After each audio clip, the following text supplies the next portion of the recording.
what's the point of playing a game with multiple classes? Hey, I mean, why not just play God of War Ragnarok and force everyone to use the axe? No variety. This is action RPG. It's not an RPG. Yeah, I mean, Cycle 1 was cool and all, but there's definitely a lot of things lacking that I would prefer to have seen. I know it's a small team and all, but I think their move to not make changes during the middle of the season in terms of classes, I mean, it was fine, but I just think if not nerfing classes is fine. Like, if they don't want to nerf a class that's overpowered, I guess it's cool. It's fine, whatever. But when a class is so much severely under that OP class, like when the discrepancy is so far apart and so vast, it creates a kind of a sinking hole into in the hearts of the players who are playing those not strong classes, right? And as playing a druid, I mean, I'm seeing these necromancers push like 3,000 corruption and whatnot, and as far as my druid made it, I mean, it felt like there's no way it could possibly get to that high, and it makes you feel like you're not playing an adequate class. I think they should, if they choose to not nerf the OP classes, they should choose to buff the weaker classes.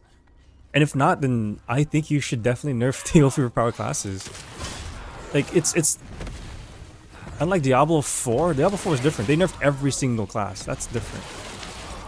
But this, you have to create some equality in the game. Like, especially when the Falconer and the Warlock just came out. Like, I get that. It's overpowered because of that, but no. Change it. It's for 3 to 4 months, the game is going to be like this, and everyone's going to play a single class the whole game. The lack of variety isn't fun if everyone's playing the same thing. Especially, I have another gripe against the low life meta. Change that too, because you are creating, especially the merchant guild, you're creating a market where only one thing has the most value. And if you don't play that one thing, you're not going to go far. And obviously the game is optimized towards like 300, 600 corruption maximum output. And that's a good build. Yeah, but with all these videos, and it's hard to not compare when it's all out there. That, you know, people are running like 3,000 corruption and whatnot. And then people are seeing that. And then they feel like if they don't hit that, they're going to be inadequate. And if they can't hit that, they're going to try to hit that, right? And they're gonna look for ways to make up for their weaknesses, and that's playing low left build, because that's the meta, right? And everyone's gonna go on the Merchants Guild if they have it, and they're gonna look for like Exsanguous and then Last Steps to Living, and it's gonna be 2 billion gold, a completely unattainable amount, because it's the most sought after and the most wanted meta item to enable your low life build. And people are going to be seeing that, and they're going to be discouraged. Everyone's going to be discouraged when they see things like this. You know, it's going to be a cycle of play the game, having fun. I'm definitely having fun, and that's why I've been playing for so long. But people are going to play the game, they're going to have fun, and when they get to the upper echelons of like end game and whatnot, and it's an action RPG. Everyone plays for the end game. That's like baseline our ARPGs. And I know there's more casual players, but then there's a huge hardcore market in ARPGs. But when they get to the like upper levels of the end game and they see that they see the discrepancies of builds and guides and classes, they're gonna be discouraged once they try to get to that level. It's gonna be out of reach, and then you hit a point of them feeling like they need to RMT. I used to play a lot of Lost Ark. So much Lost Ark that it took over my life for a year or two. And in that game, you know, there's always a feeling of catching up. There's dailies you have to do, and if you don't do the dailies every single day, you are falling behind, and you're not able to join on raids with your friends or play the most updated content, or no one wants to add you into the party and things like that. And if you want to stay and you want to keep playing Lost Ark, you gotta RMT, or you gotta grind your ass off to be able to enjoy the content. And it comes to the point where to enjoy you have to pay. It's pay to win, and this game is slowly turning into that. I don't like to see it. And I thought with the favor system and the Merchants Guild and whatnot, they'll make it a little harder. But no, there's I think RMTing is such a rampant issue that is coming up right now, especially with the gold duping as well. So it's gold duping, RMT, all of that. All that combined is creating such a bad kind of place for the landscape of this game. I think it's a well-made game, and I know it's a small studio, but you know, these problems are gonna arise, especially with the release. And gold is getting cheaper and cheaper, and then with that, if gold is getting cheaper, we have more inflation.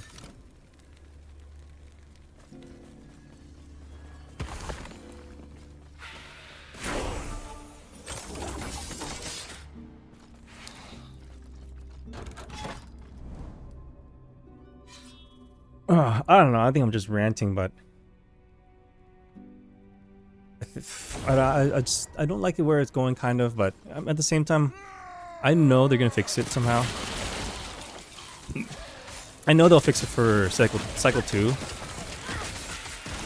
I just wish they'll fix it mid-cycle. Like, they shouldn't listen to, you know, the population. I know they want to do what's best, but I believe they know what's best. If they're afraid to make the population or the player base upset,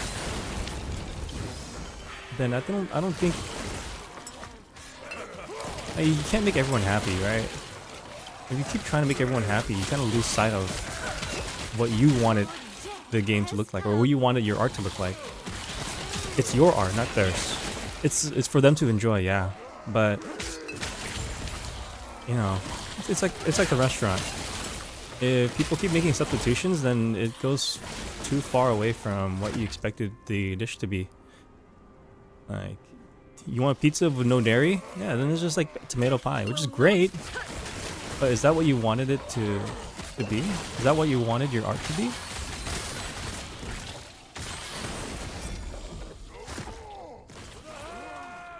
And I think it's a little different, and they don't want to follow suit of Diablo 4. Diablo 4 not listening to anybody, and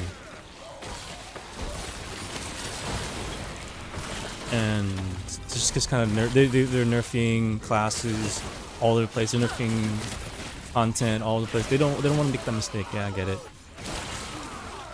But it's not the same. The game is much different. Diablo 4, they nerfed every single class. They nerfed every single endgame content that you could do. They force you to do certain things, etc. Like, this game doesn't have that issue. It has a different issue. The discrepancy in level and power level of each class is just way too high. If the power level is too far apart, then the enjoyability of playing certain classes just falls off really hard. Like, I love playing off-meta classes, yeah, sure, but I think the off-meta is too far off-meta. I think if you look at the what was it, the split up between all the characters or played characters, you have like Primeless on the bottom, you have Sentinels, Warforged on the bottom. It's a big issue, yeah, but every single person's playing rogues. It might be 3 different rogues, but you know, there's a lot of people playing the lightning trap rogue, which is very powerful. Then everyone's playing the Wraith Lord Necromancer, extremely powerful. Everyone's playing the Frostclaw Rune Master, extremely powerful. You don't see anybody playing the bottom stuff, but there are people who like niches like you and me. But it just feels bad. It just feels bad when you're just trying to catch up all the time.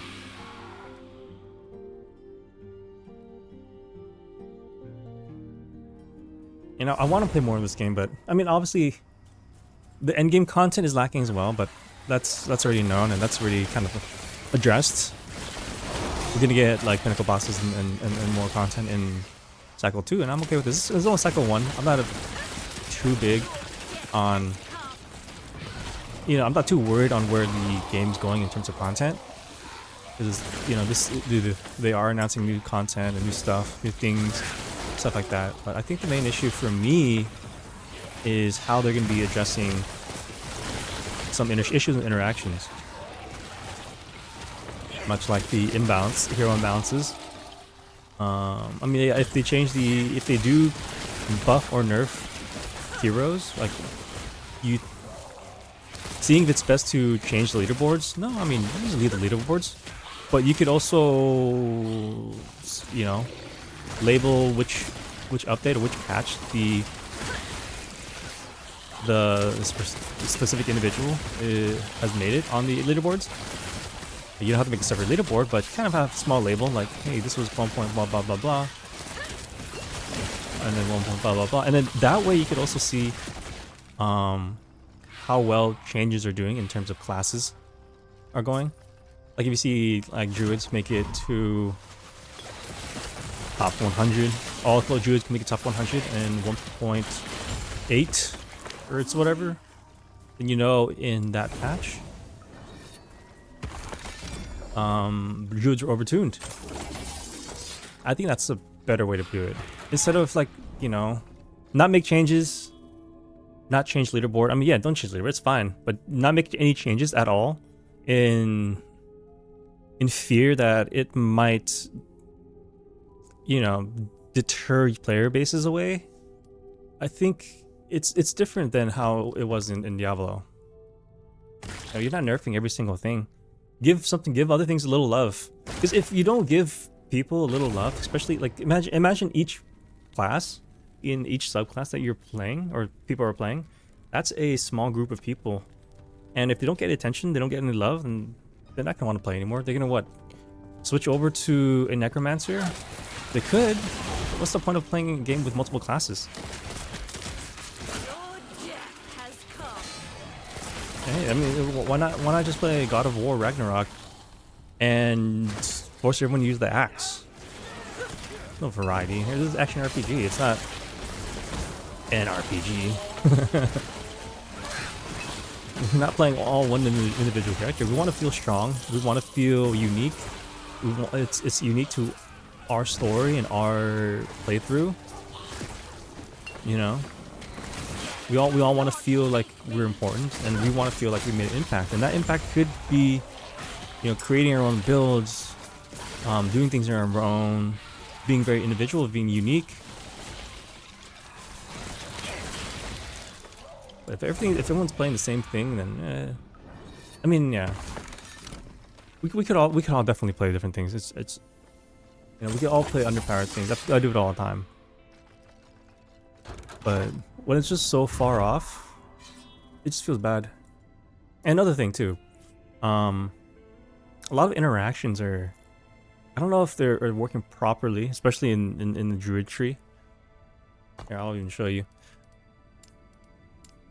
Especially in the druid tree, some interactions I feel like are not working as intended, or at least bugged. Because if the tooltip says something and it doesn't really do it, then, you know, kind of irks. It especially makes it tough when you're trying to make a new build. You're spending hours and days researching and kind of trial and error testing, and when you put it all together, especially, so I was putting all my builds together on online mode. So I went to the auction house and bought every single piece, only to find out some things just don't work the way I thought it would work. But for like Tempest Strike, Druid's Call, you would expect it to you expect it to proc other stuff, right? I mean, it does. If you use Lightning Claw, you proc the lightning. But if you get one of these, like if you're proccing anything and you put like a 10% chance to cast Frigid on Druid's Call, but it never procs, you're wondering why. And then the tooltip legitimately says you have a chance to also cast Frigid Tempest. Is that cast when you attack with Tempest Strike? Yeah, it does. When you attack with lightning or physical Tempest Strike. So we don't attack with physical or lightning Tempest Strike. We don't cast with Tempest Strike at all when you use Druid's Call. It's when we do melee damage that has that element of cast. So I feel like when you're making a druid, it feels like there's a lot of less options, because I think Tempest Strike is a good gateway to a lot of builds. You have access to lightning, cold, and you have the wind tempest here for more fun interactions. Especially here too. This one doesn't work. Ceaseless Typhoon. Whenever you cast Wind Tempest, you have a chance to also cast Tornado. So when we cast Wind Tempest, we're casting Wind Tempest from Druid's Call. When we do physical damage, we cast Wind Tempest. But I'm assuming this is whenever you cast Wind Tempest when you use Tempest Strike. And if that's the case, then I would appreciate it if you add it into the tooltip. But with the tooltip as is, I was assuming that it does cast Tornado. Oh, actually, no, it does cast Tornado, but it doesn't use the Tornado tree. And I wish it used the Tornado tree. I tested this too. It didn't. I put it on Fire Tornadoes, and it never casted a Fire Tornado when I was doing that. And I wish it did, because it makes for some really cool interactions, and it makes for some really cool builds if Tempest Strike could be more intertwined with druids. It just could create more options, right, within the whole primalist skill tree here. I don't know. I feel like there should be more interactions. Maybe I'm just being nitpicky. I don't know.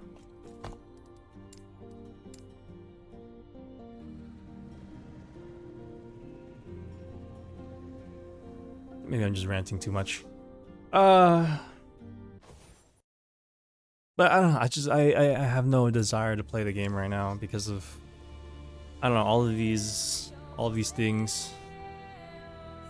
Money, gold duping, RMT, skill power levels, character power levels.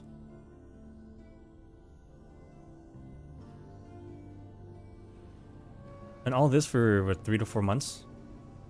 So yeah, I mean, I think it'd be best to make changes. I think it's best to make changes during middle of the cycle for sure. And then I believe the developer said if they're making past 1000 corruption, there's an overtune on that character, or there's those interactions may be overtuned. So if they are, can we tune them out just specifically for those? I don't think they will cause too much of an issue in terms of power level and fun.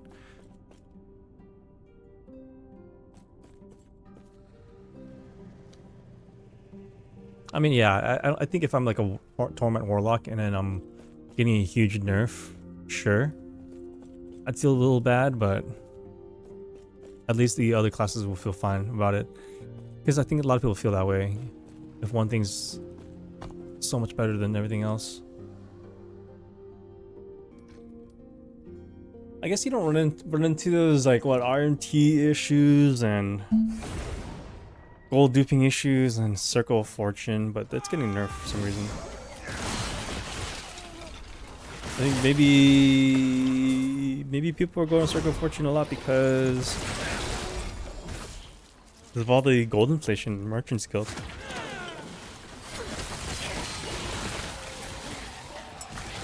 I think Circle of Fortune is good. If for anyone who wants to play Circle of Fortune. I personally enjoy the auction house. I like picking up something and the feeling of getting that, I don't know, 100 million gold sell. Feels good. It's part of the fun. I spent hours in the auction house. I spent hours online just researching. See what's good, the prices of things. Finding Discord where people are trading, buying. Price checking. Yeah, it's like finding communities where like people are price checking. It's fun. I feel like I'm a salesman, a businessman. Feels like I'm changing the world. I mean, not really, maybe making the world worse, but it's enjoyable. And also, you get what you want. Circle of Fortune, you grind like a million times.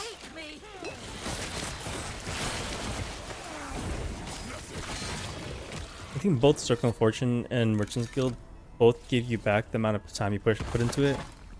With Circle of Fortune, you just keep grinding monoliths over and over again until you hit your favor and prophecies that you want, etc.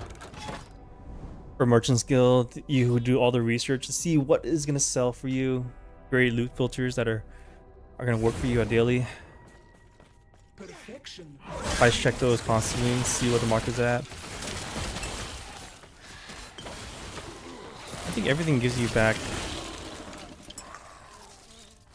the same. It gives you back the rewards equal to the amount of time you put into it, or at least it should. And I think that's what EHG is trying to balance out. They're trying to balance the time invested into the faction versus the rewards.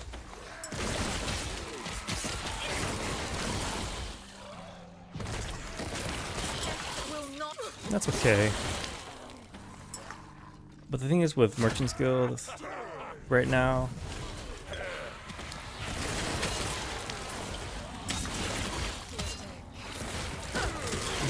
the state of it is kind of whack.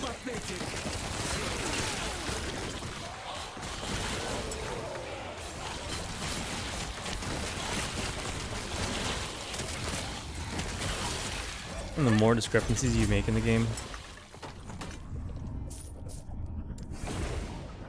the more people are going to be more enticed into RMTing. They see big numbers, and they see how far away from those big numbers they are. They're gonna be more enticed into buying gold from a third-party website and using it on the auction house, inflating the market.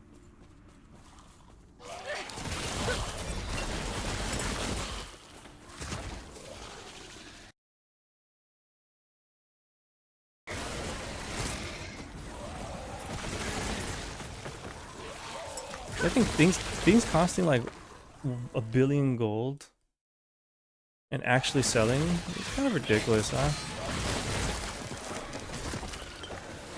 And it's not even like crazy stuff, like 1 LP, 2 LP stuff for like 1 billion gold. Maybe for like a red ring, yeah, maybe, but things feel so unattainable. Nobody's gonna want to play the game normally.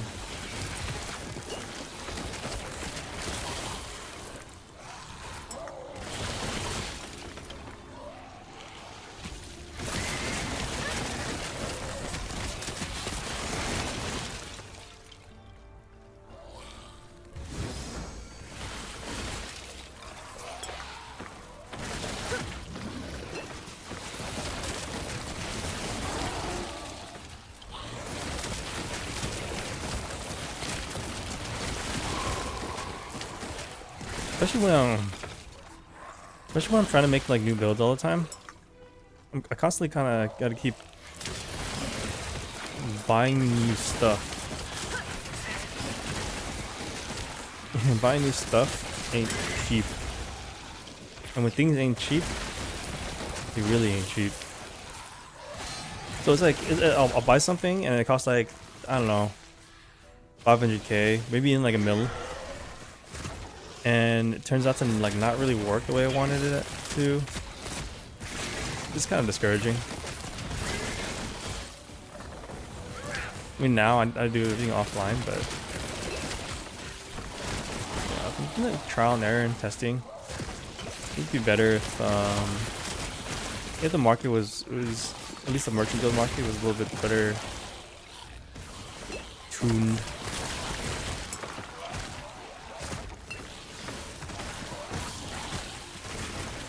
I don't know, I'm just ranting on the negatives of the game. I mean, there's positives. I mean, on a positive note, I do think the interactions in this game are very fun. For some reason, like the endless grinding in the end game isn't that bad compared to other games. I think the important part is feeling like you're getting stronger, and this game does do that well. If you do upgrade your gear, you are getting stronger. Unlike another game made by Blizzard, it feels like you have to grind for hours to find the tiniest, minute change in your affix roll to get a power up. And even then, it's like, what are you really testing on? Like another stronger map? And you find out you weren't even that strong to begin with anyway, you just got wrecked.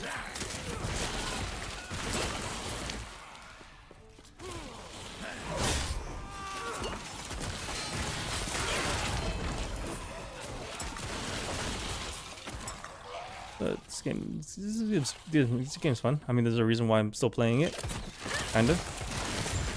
I just wish the whole scope of the game was kind of better tuned a little better. It's only cycle 1. I have high hopes for what we're gonna see in the next cycle and the future of the game. I think they're gonna do well. I just hope they address these things. I don't really see many people talk about it, but you know.